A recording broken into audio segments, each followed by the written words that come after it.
Welcome to the Morning Wood. I'm your host, John Heisop, joined as always by my friend, the great Matt Modi. Everybody knows that the best time to start laying the wood to the books is in the morning, and that's what we do every morning on this channel. For that reason, get yourself subscribed, get the notifications on. That way, you never miss another one of these shows for the rest of your life.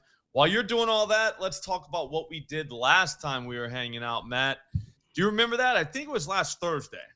So long ago, it's hard to remember. I believe because we always talk about how we're like kind of against each other and absolutely not on a team. I believe that I won Thursday because I would never say that we're a team or anything like that. Yeah, you had all the green. What did you have? Do you remember? It was. I know I lost the Amen Thompson one because I remember my losers more than I remember anything else. I believe I had Walker Kessler rebounds, if I remember correctly. He cashed that with ease. That wasn't even close. And then it was Beasley. That's right. I'm calling myself the Beasley Whisperer. 20+ points. Yeah, that's wild. I don't know how you've nailed that guy, but you have. I had Quentin Grimes 20+ points plus 300. That did not hit. He had 8 points in the first quarter, and I made the mental error of being like, "This shit's so easy." In my head, I said that to myself when I saw that. I was like, "Man, that was so easy," and he didn't get home. And then I had Bradley Beal, the great Bradley Beal, 4+ assists, even money. That did not get home. I think he dropped like 75 points in that game. You'd over 20 because I had him in a parlay to get 20 and he hit. Yeah, so that was tough. I was hoping that would not happen. I was hoping I would have green, but I ended up with red. It is what it is. You know what we got to do, though, on a day like that? We just got to move on. And that's what we're going to do right now. We got Monday Night Football. Did we have this last playoffs? Do you remember? Yeah, we did. We've had Monday Night Football since they made 7 playoff teams each conference. Okay, when did they start doing that? 21, I think, was the first year. The only reason Eagles played on Monday night last year and got their ass kicked. So I know for a fact that they did it last year. Okay. Yeah, I don't remember it. I just was like, wow, we got another Monday game, which is good because, usually it ends like week 17. Well, it would have been 16. Now we got to 18. Things have changed. Things have really changed. So, yeah, whatever. But we have Monday Night Football. That's what's important. I think you should go ahead and go. Cool. Thank you for that. Yeah, I did a lot. Poured hours and hours of research, led me to a guy named Justin Jefferson. Most people don't know who this guy is. He's actually a pretty good receiver. I have him 100+ receiving yards, got it at plus 140 odds at Bet365.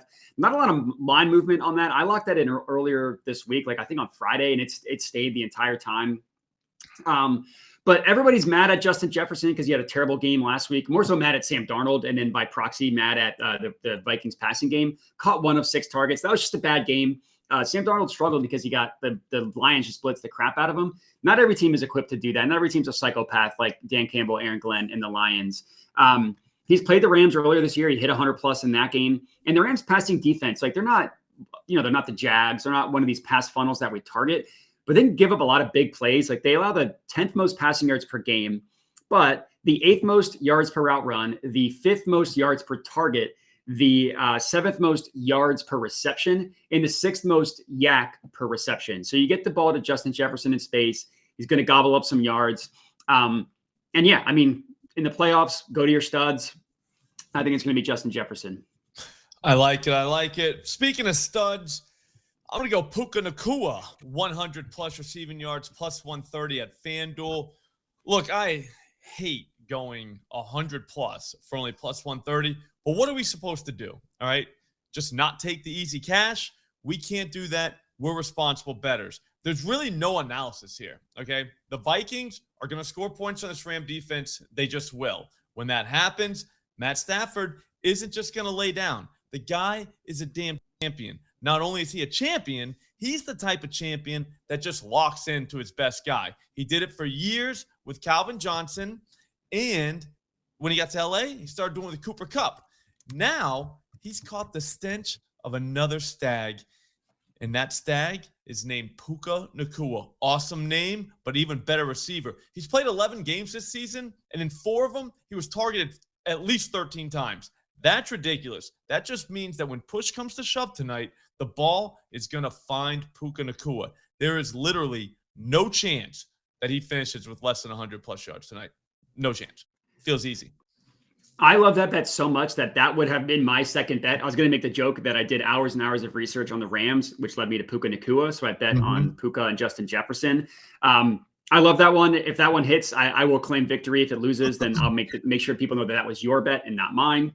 Correct. So I'm going to pivot. I'm going to go. I was going to have 2 NFL, but you stole one of mine. So I'm going to go 2 NBA now. I'm going to go John Morant, 25 plus points, plus 160 odds at Fanatics, which if you're like me and you can't bet at Fanatics, you can get that at plus 155 at Bet365, which I'm cool with. It's only been 2 games since he came back from his second injury this year, but he's taken 22 and 19 shot attempts in both those games. I love the fact that he has done that and he hasn't shot well. Like he was 9 of 22 2 games ago, only made 4 shots last game. He's been combined 1 of 9 from deep in his last 2 games. But I love the fact that the volume is there. Again, just positive regression. Eventually, that's going to start to swing back the other way. And I love the fact that 2 games ago, he played the Rockets. He hit this numbers, scoring 25 plus points. But he did that while shooting 9 of 22 from the field and 1 of 5 from deep. Still was able to put up 27 points. That's because he got to the line 11 times, made 8 of them. The Rockets are average in terms of their foul rate. Like they're literally 15th, which is the most average you can get in the NBA. And John Morant is good at drawing contact, so I wouldn't be shocked if he got another 10 plus free throws. The Rockets also allow the 5th most points per game to pick and roll ball handlers.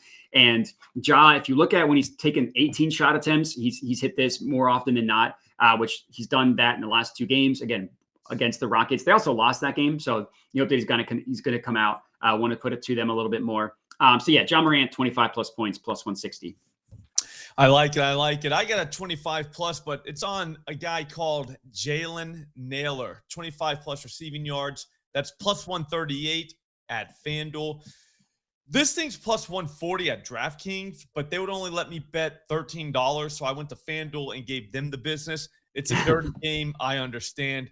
Anyways, I've been waiting all season long for this guy, and I finally think it's time to let him stuff a little cash in our pockets. He's getting loose early in the season when Jordan Addison was out, and it got me worried because only ball knowers knew who this guy was. But lucky for us ball knowers, Naylor hung out in the cut, just relaxing once Jordan came back. But now he's just waiting. He just finally found his chance to slap the shit out of the books. That chance comes tonight. You see, Jalen Naylor is now an obvious part of this offense, but the books still haven't caught on. They move way too slow for ball knowers like us. Over the last 2 weeks, this guy has gone for 8 catches, 134 yards, and 1 touchdown. This guy is flashing his junk all over the place, and no one's even noticing. What's even better is he's had a 27-yard catch and a 31-yard catch in both of those last 2 games. What that means is he's getting this on 1 play. Feels right. I like it. That's also good because if he hits, you could say Naylor, I barely even know her, which is always fun. It's a great bit. All right, I'm going to go with Nigel's favorite player, Grady Dick, 15 plus points. I feel like we haven't talked about Dick in a long time on this show, so I kind of wanted to change that a little bit. You can only go so long without talking about Dick, and I feel like we went a little bit too long. I hear you. The haters, and I'm going to get that out of the way first. He's never done this in any of the games in which Scotty Barnes, RJ Barrett, and Emmanuel Quickley have played together. That's also only been 4 games. Okay. And in 2 of those games, he took 10 or more shots. If he's getting 10 shots, he's probably more often than not going to get 15 plus points. It's all about the matchup. Of those 4 games, not a single one of them was a good matchup for spot-up shooters, which the Warriors are. The Warriors allow the 2nd most points per game to spot-up shooters. Not only is that how Grady Dick scores the majority of his points, he also scores the most points on the Raptors as a spot-up shooter. This year, he's played 9 games against teams that are in the bottom 10 guarding spot-up shooters. He's hit 15 plus points in 9 games that are in the bottom 10. Sorry, I confused myself. 9 games against teams that are in the bottom 10. He's hit 15 or more points in 8 of those 9 games. Now, granted, none of those games, again, were in games in which all 3 of these guys played. So I do think that we're getting a little bit of a discount on Grady Dick because all 3 guys are healthy. And he can do it in a matchup against the Warriors. Grady Dick leads the Raptors in points off of catch and shoot opportunities. The Warriors allow the 3rd highest frequency of shots against them come from catch and shoot opportunities. Grady Dick, 15 plus points, plus 160 odds at FanDuel. I like it. I like it. It's about time we got some more Dick. Yep. I gotta be honest with you, that's it for me. I think that's it for you. That was 5. I'm pretty sure we just swept. I did a few mental simulations while you were talking, and every single one of your picks hit. Obviously, both of mine did too. So that's 5-0. We needed the sweep, Matt. So congratulations. What are you doing the rest of the day? I'm going to look at it next week. You know, wild card weekend's almost over. I'm going to look at bangers for next week, get some stuff out early, get some stuff out late. Just looking at bangers. Nice. We'll find everything he's looking at on Twitter at Jedi Modai or right here on YouTube at Jedi Modai as well. I'm Slop Rules. It's my channel. Hit subscribe.